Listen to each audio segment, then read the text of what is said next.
Hey, what's up you guys? Welcome to my video where I'm going to hopefully be teaching you how to improve your skills as a fire mage in Shadowlands. I want to preface everything by saying that I'm no rank 1 fire mage myself.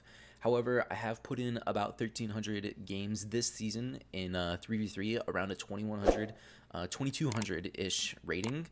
So with that being said, I want to share some of the things that I've learned along my grind in hopes that it'll help you improve your own gameplay.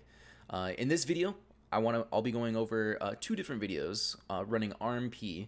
The first one will be a game that we won, and then the second one will be a game that we lost.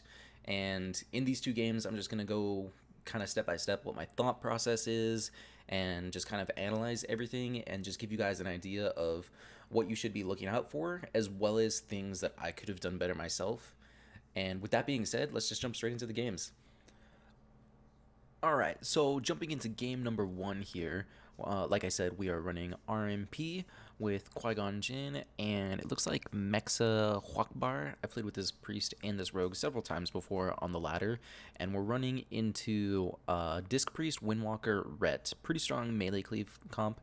In the opener here, we're going to be looking to sap the disc, kidney the warrior, and then open on the Windwalker. Let's play the video and see how it goes. So right off the bat, we're going in stealth. Rogue's going in to get the saps. He starts with a sap on the paladin, transfers the kidney onto the priest. So right off the bat, it's not really too script. It's a little bit off script. However, it effectively does the same thing. If you're doing this in your game, it's actually just totally fine. You just want to sap or kidney one or the other, and then we open with the cheap shot on the monk right off the bat. So now we're just looking to do huge damage into the monk. I'm going to go ahead and pop combustion here. You see me pop combust, and then we're just going to be trying to force out cooldowns from the priest as well as the ret. The priest pops pain suppression when he's on his kidney, and this is one of the reasons why you want to sap the priest in the opener instead of opening with him on a kidney, is because if the priest is sapped, he can't actually pop pain suppression. So right off the bat, that's kind of a mistake already, because we could have gotten the priest's trinket had we sapped him instead of the ret paladin.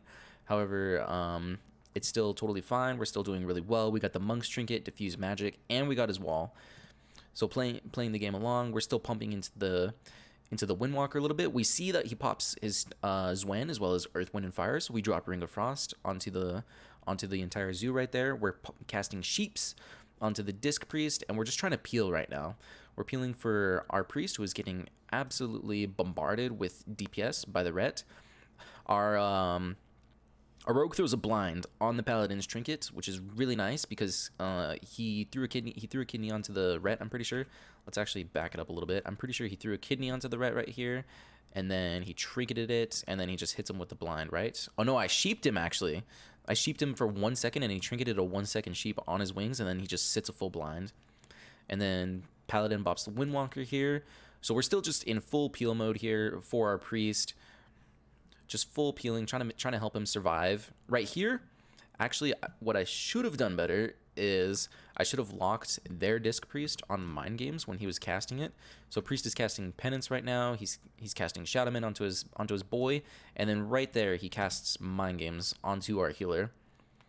So this is already something. Even though we won this game, you can see that there's things that I myself could have done better as a mage. So he casts Mind Games.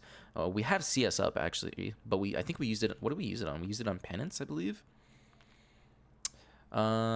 We definitely should have not have used it on Penance, or actually we misclicked it on something else. I don't even know what we clicked it on.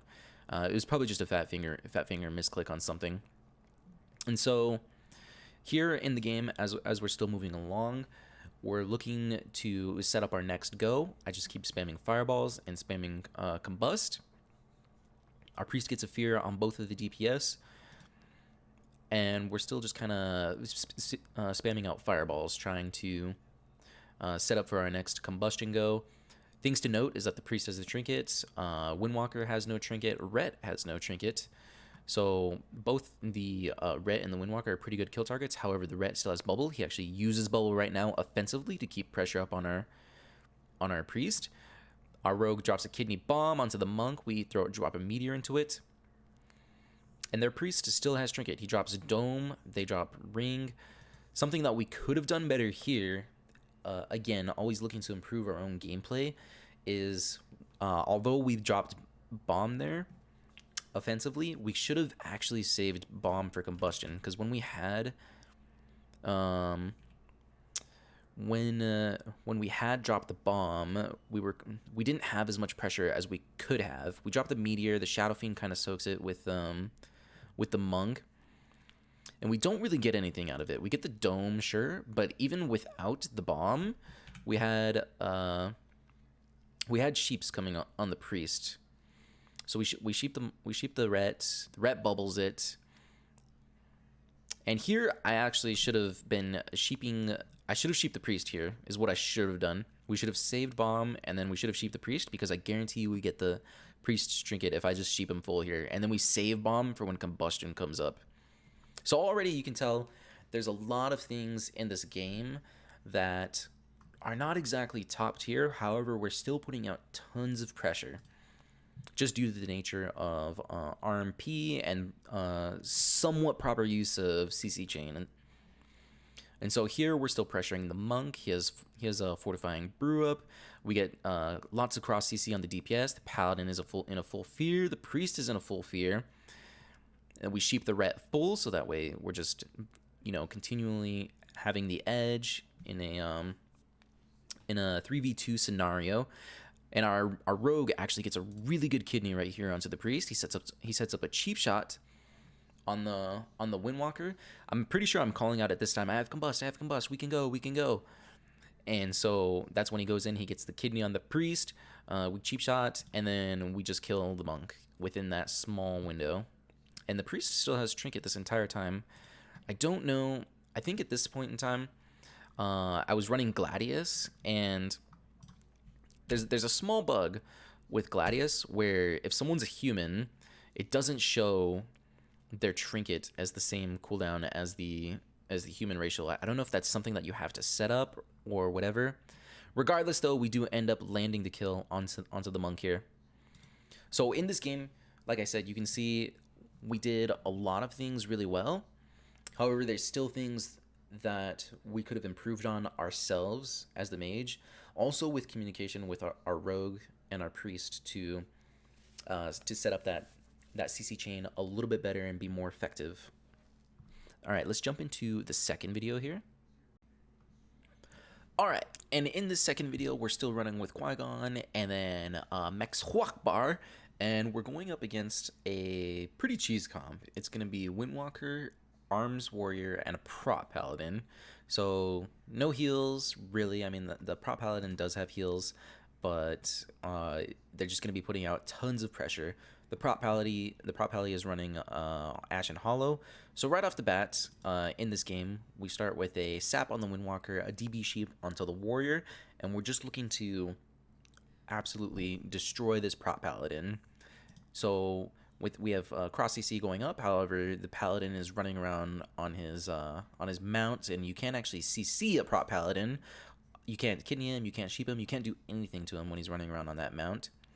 So it's a little bit of an unfortunate start for us because we get a beautiful Sap sheep open. However, we can't actually initiate onto the Prop Paladin because of that mechanic in the game. And so we kind of set ourselves up for failure here right in the opener because we didn't get the proper start onto the Prop Paladin. So the Prop Paladin starts casting Ashen Hollow here. The Arms Warrior already has Avatar up, and the Windwalker is getting ready to just summon Tony the Tiger and all of his clones, and they're just going to be tunneling down our Disc Priest and pumping out massive damage. So let's play the clip and see what happens. They get Ashen Hollow down. Our Priest gets a really good Fear.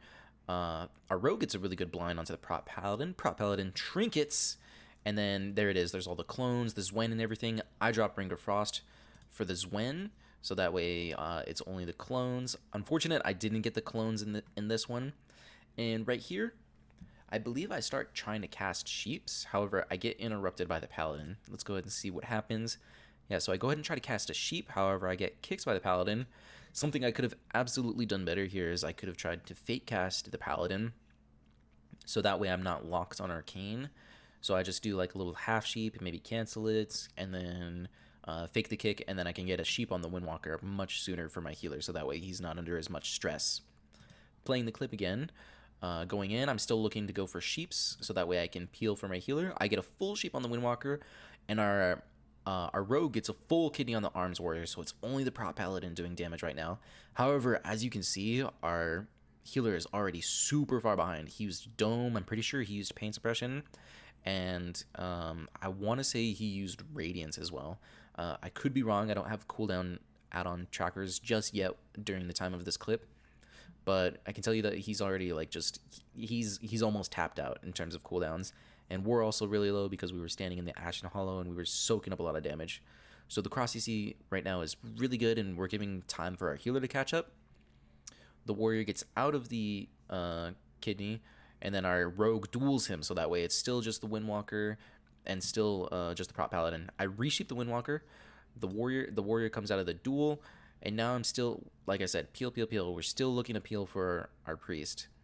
The paladin has no trinket, so in the meantime, while we're doing all of this peeling, we're of course looking for a go on the paladin soon, because paladin is absolutely the kill target. We got his bubble, I believe, at some point in this game. It's not on. We don't have it right now, but at some point we do. So we get a triple fear right here, and then right here I combust onto the paladin, just completely sending it at him, trying to force out cooldowns, trying to turn onto the offensive. He pops Magic Bop with that Guardian of the Forgotten Queens, and at this point our priest is just way too far behind. He has no cooldowns left, nothing in the tank, and he just ends up getting absolutely face rolled by the warrior and the Windwalker pressure. So rolling it back a little bit here, we have to put out pressure at some point, right? Because at the beginning we're just full defense mode, just trying to survive, right? So right here, something that I could have done better is, yes, absolutely, we're looking for a go on the paladin to force out any defensives or anything, just to try to turn this game on its head. Something that I should have done, or had the presence of mind to do, is I should have sheeped the warrior. The monk is on full sheep DR right here. I can only sheep him quarter. He has 12 seconds left until the sheep comes off cooldown. However, the warrior is not on sheep DR at all. So what I could do, or what I should have done, is I should have sheeped the warrior, and then we should have gone on the prop paladin. Not to mention, when we went on the prop paladin, my rogue wasn't actually able to stun him because he mounted up. So we should have just like held back. We should have waited until I got the sheep on the warrior, and then waited for a proper time when the paladin isn't on his mount, and my rogue can just lock him down in a stun, and maybe, just maybe, we 100-0 him, right? And again, like, I can't emphasize this enough. We should have just been peeling for our priest, and this all comes back to the beginning of the game where we weren't peeling properly. Let me go ahead and scroll back to the beginning here. If we peeled a little bit better in the opener, we could have actually helped our priest survive a lot longer here. So we see that the warrior is on sheep DR here. The Windwalker is about to come off sap sheep DR.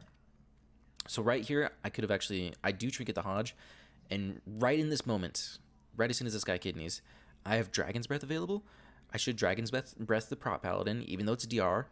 I'll just turn around, Dragon Breath him real quick, so that way it gives me that 1.5 second where I can start channeling a sheep on the Windwalker right over here, and then I can blink over to finish it off, so that way I'm not getting kicked by the prop paladin. And that'll just give my priest ample amount of time to catch up on heals, because he's still struggling because I get locked on Arcane, and I'm just not able to help him for at least another 5 seconds. Maybe it saves him an extra defensive, maybe he doesn't use pain suppression, maybe he still has his trinket, you know. All of these things for our priest could have been, he could have saved at least 1 or 2 more cooldowns had I been better at avoiding getting kicked, as well as getting the CC off a little bit sooner, you know? And even further before that, like I said at the start of this video, we did not get the best opener on the paladin. We put DRs on everything. We put the Windwalker on DR, and then we put the warrior on sheep DR, while the paladin was still mounted up on his unstoppable Elk or giant horse, whatever this thing is, right? So hindsight 2020, we should have just opened on the Windwalker, and then maybe sheeped the prop paladin after he gets off his horse or something like that, you know. So again, like I said, this is a game that we lost. There were many things that we could have done better. I think we were absolutely favored to beat this team, and we should have. However, you know, after watching the replay and everything, there were certainly a lot of things that we could have done better to help us secure the victory. And this is all just part of the process of refining your own gameplay and setting yourself up for success to continue climbing in the ladder, to get glad and all of that good stuff. All right, those were my videos. That was my analysis of my own gameplay. If you guys liked it, please feel free to leave a comment. Let me know if I was trash, you know, if it helped you improve, whatever, you know, all of that good stuff. And, you know, be sure to leave a like, comment, subscribe. I don't know, all of those good things. And, yeah, if you guys really did like this video, I'll make another video because I have a lot of ideas that I'm not really seeing any other content producers put out there. There's a lot of things that I would have liked to have known a lot sooner, and there's just things that I've picked up on just from watching streams and stuff like that. But yeah, at this point, I'm just rambling on. I hope you guys all have a great day. Thank you for taking the time to watch my video. I hope you learned something, and yeah, peace out.